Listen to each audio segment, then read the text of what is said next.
All right, let's jump right in. Today, we're tackling one of the most famous and infamous books ever written, Niccolò Machiavelli's The Prince. It's this incredibly ruthless, super pragmatic guide to power that was written over 500 years ago, but it's wild how much it still hits home today. And really, the whole book kind of hinges on this one massive provocative question. Is it better for a ruler to be feared or to be loved? Now, this isn't just some abstract philosophical thought experiment. For Machiavelli, the answer to this was, quite literally, a matter of life and death. To really get where Machiavelli was coming from, you've got a picture of the world he lived in. We're talking 16th century Italy, and you have to forget any idea of a single unified country. It was more like a chaotic chessboard, with all these different city-states constantly at war. A total free-for-all. And here's the key thing. Machiavelli wasn't some academic just thinking deep thoughts in a comfy chair. No, he was a diplomat, right there on the front lines in the thick of it. He saw with his own eyes how quickly friends could become enemies, and how betrayal wasn't some shocking event. It was just standard operating procedure. That brutal reality is baked into every single page of his book. So after seeing all this chaos, he came to a pretty bleak conclusion, and it's this. The world doesn't really care if you're a good person. It doesn't reward virtue. It rewards the people who are clever, who are strategic, and who are willing to do whatever it takes to win.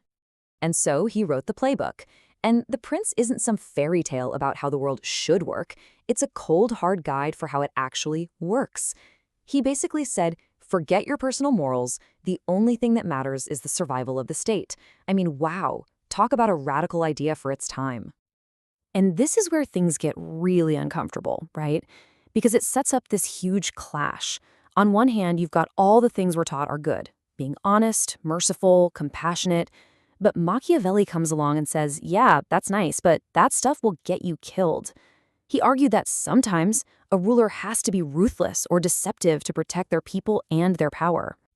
Now, you've probably heard this phrase before. Funny enough, he never actually wrote those exact words. But man, does it perfectly sum up his whole philosophy. If the end goal is a strong, stable state, then any means you use to get there are, in his view, justified.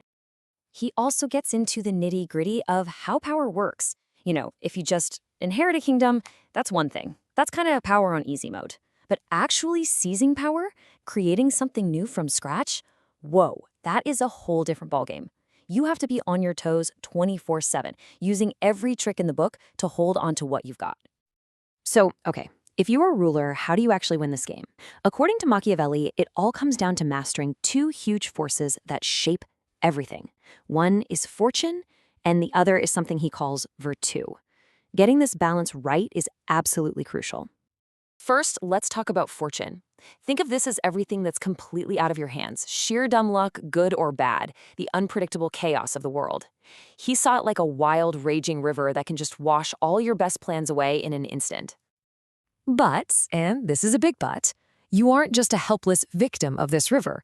You can fight back. And your weapon is what he called virtue. We gotta be super clear here. This does not mean virtue like being a nice guy. Nope. This is about skill, guts, bold action. It's about having the brains and the nerve to build a dam and force that river of fortune to go where you want it to go. And that's the whole point, right? Fortune favors the bold. You can't just sit around and hope for the best. A true leader, a leader with virtue, doesn't wait for luck. They grab opportunity by the throat and make their own luck.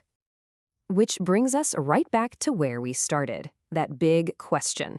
Should a ruler be feared or loved? And again, for Machiavelli, this isn't about feelings or morality. It's pure, cold, strategic math about which tool is more reliable for keeping control. Okay, so let's break down his logic. Love, he says, is flaky. People are fickle. They'll love you when things are going great, but their loyalty can vanish in a heartbeat. Fear, on the other hand, well, fear of punishment is a much more stable motivator. Of course, there's a catch. You push fear too far, it turns into hatred. And that's when you get a rebellion on your hands. So what's his final verdict? In a perfect world, sure, you'd be both. But this ain't a perfect world. So Machiavelli concludes it is much, much safer to be feared than loved. The real art is walking that tightrope. Be feared enough that nobody messes with you, but not so cruel that they despise you.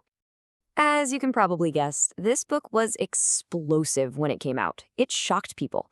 The name Machiavelli literally became a word for being a sneaky, evil schemer. And that brings us to the great debate that still rages about him today. Was this guy a cynic, or was he just the ultimate realist? So, what was he really doing? Was he writing a how-to guide for dictators, a sort of tyranny for dummies, or was he the first person to just strip away all the fluff about morality and say, look, here's how the machine of power really works? Was he maybe the first true political scientist? But here's the crazy part. No matter what you think of him, his ideas are absolutely everywhere today. You see this stuff play out in corporate boardrooms, in the way political campaigns are run, and in how countries deal with each other. His insights into strategy and human nature are just timeless. At the end of the day, that's what The Prince really is. It's part instruction manual and part warning label. To understand Machiavelli is to see the incredible, brilliant power of ambition, but to also understand the very real dangers and moral costs that come with it. And that leaves us with one final, kind of unsettling question to chew on. After 500 years of so-called progress, are we still living in Machiavelli's world? Is it still all about raw power, cunning, and calculated fear? I'll let you be the judge of that.